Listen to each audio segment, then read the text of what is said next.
Well, hello. I have a bit of a talk for you today. I wanted to give a short talk on body image. And I know that that's a really big topic and not something that can be covered in this venue with this kind of a time constraint. So, if you're interested, my name is Jennifer Radke. I run an online space called I Wish I Were Me. So iwishiwereme.com. And it's a body positive space where I'm trying to help women to be able to love themselves. So if any of this talk resonates with you, then I hope that you'll check me out there. I do a twice a week blog, which I would love if you could become a subscriber to, completely free.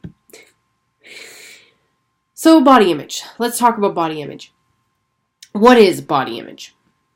Body image is how you see yourself. And I would expand that to say it's also about how you connect to and how you relate to this physical vessel that we've been given. I have a really long history of dieting. I was dieting for 30 plus years. So I've seen a lot. I have been on and off diets. I have reached my goal weight. I have been diagnosed with an eating disorder. I did 2 bodybuilding shows. So in between all of that, I've been really violent and abusive to my body. Maybe not in a physical sense, but very much in the way of restricting and in the way of talking to myself and hating myself. So when I began this journey of body positivity and recognizing that I can love myself, the first step for me was to start to uncover who I was inside and beginning to love what I found inside and knowing that what was inside was worthy. Then I started to recognize that I wasn't treating my body the way I was treating the rest of myself. So I began to move into a space of body acceptance. And finally, I've started to move into a place of body love. And today I want to give you a few tips about things I have learned that have helped me to move into that space. I have quite a few, so just trying to go through them a little bit quicker. As we go through, I'll try to conclude at the end with all of them in kind of a row. The first thing that really helped me is what I call a social media purge. So I went through all of my friends on Facebook and Instagram and any of the other social media platforms you're a part of. I'm a little older, so those ones are about it. And I began to look through their timelines. And if what I saw was triggering, and for me, what's triggering is when I begin to see that someone is only posting food pictures, exercise pictures, and body pictures, and the majority of things that they're talking about has to do with their body and their body size, then I would unfollow them. Because when they showed up in my timeline, then I would get triggered. And I would begin to think that I needed to work out more or eat cleaner. So I just avoided that altogether by unfollowing them. You may not have the option for everyone, but I did that with as many people as I could. That really helped because social media is something that we really can't avoid in today's day and age, but I can somewhat control what I see on my timeline. The second tip I have for you is one that in the dieting world, they always tell you to get rid of your big clothes. Anything that you've dieted down and you're now into something smaller, anything bigger, just get rid of them so that, it's a mind trigger that you're never going to get into those again. Oh my God, I can't tell you how many times I did that, but I'm going to go the opposite direction and tell you to get rid of store away or pack away anything that is too small. Because for me, when I was wearing things that were really small, every time I would put it on, it would dig in to me. And that's not the way I wanted to treat my body. I knew I wanted to treat my body like it was a friend, because that's how I had started to view my body. So you don't have to get rid of them completely if you don't want to, but if you store them and pack them away, it's a physical separation. I found that was really helpful for me when I did it. I found it was really hard to do because I think your brain is saying you should want to be in those smaller clothes. But once I had the bigger clothes, it was just so much more comfortable. I felt like I could begin to live my life because I felt at least like I was not hurting myself every time I would walk or sit down. The third thing I began to do is to appreciate the wonderful things that my body could do. And I did this in a couple of different ways, but I think the way that really, really hit home for me was I would, after getting out of the shower, I would use a moisturizer. And I would go and find myself something really luxurious because it wouldn't break the bank. And I would take that moisturizer and I would begin to apply it to my body. And every time I would apply it to a different part of my body, I would think about how wonderful that part of my body is.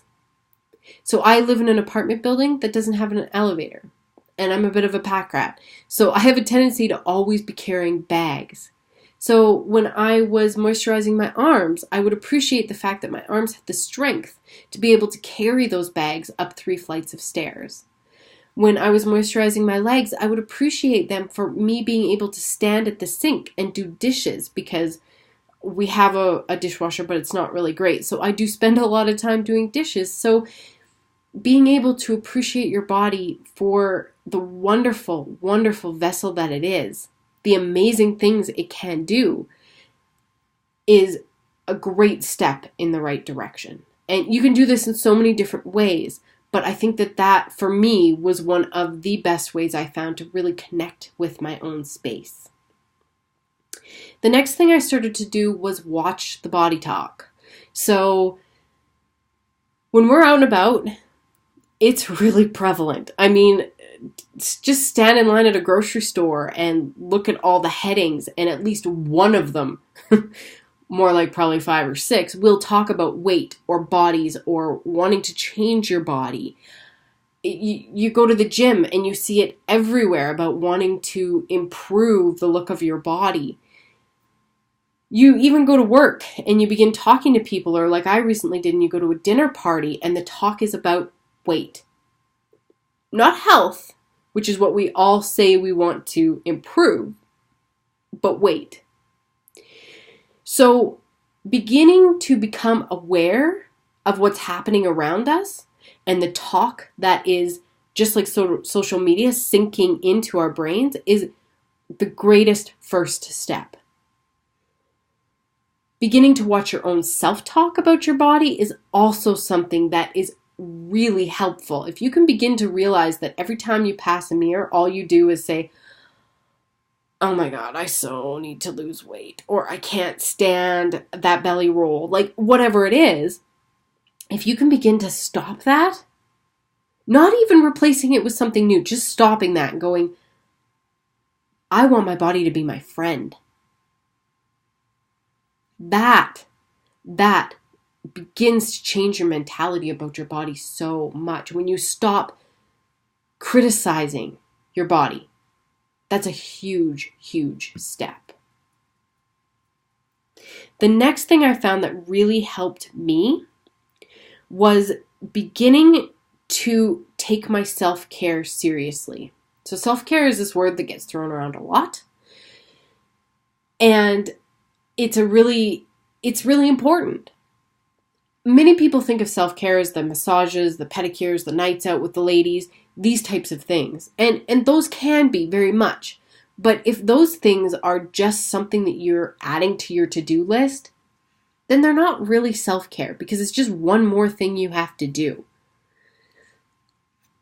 Instead, I like to think of self-care as those times in my day when I connect to me, when I connect to that beautiful human being that I've gotten to know over this last little while. It's the cup of coffee in the morning, and there's no one else around, and you're just sitting and daydreaming about your life and your goals. It's the walk you go on your own on lunch hour and look up at the sky and just breathe in the beauty. It's those little tiny moments during the day when we connect to us. They can be big moments too. But when I began to appreciate my own self-care and take it very seriously, I began to notice that I started to treat my body with a lot more respect.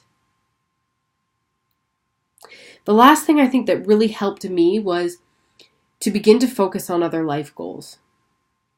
So in those 30 plus years that I dieted or did a bodybuilding show or whatever it was I was doing, every single year I had a list of goals. I'm like that. I'm a goal setter. I am a total type A personality.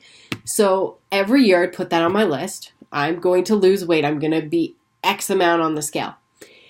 And every year I would take that goal and make it my number one goal. So I might have 10 goals, but it really didn't matter because that number on the scale was the only one that mattered. So I would literally push everything else aside.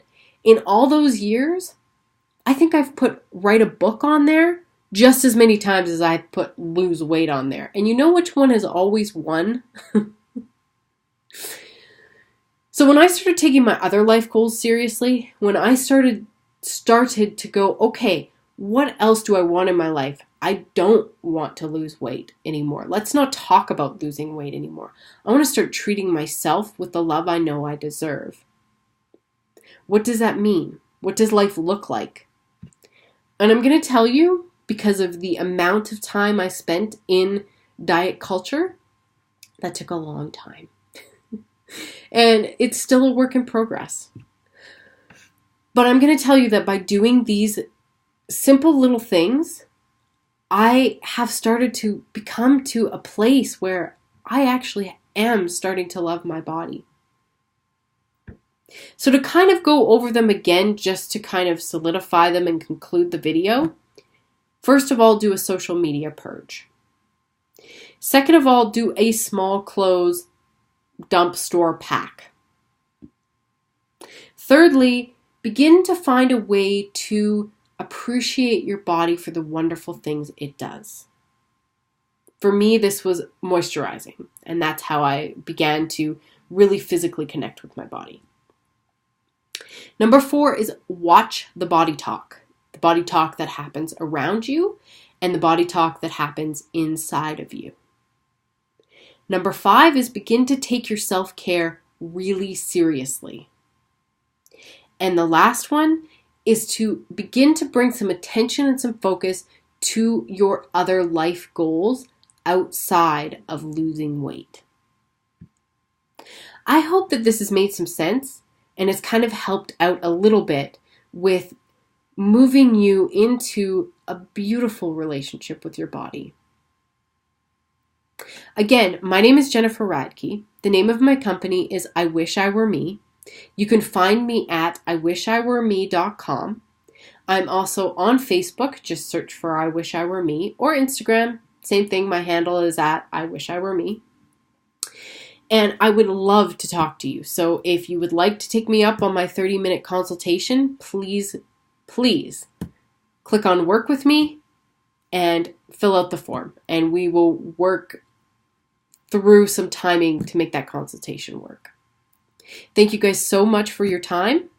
Love yourself first and always.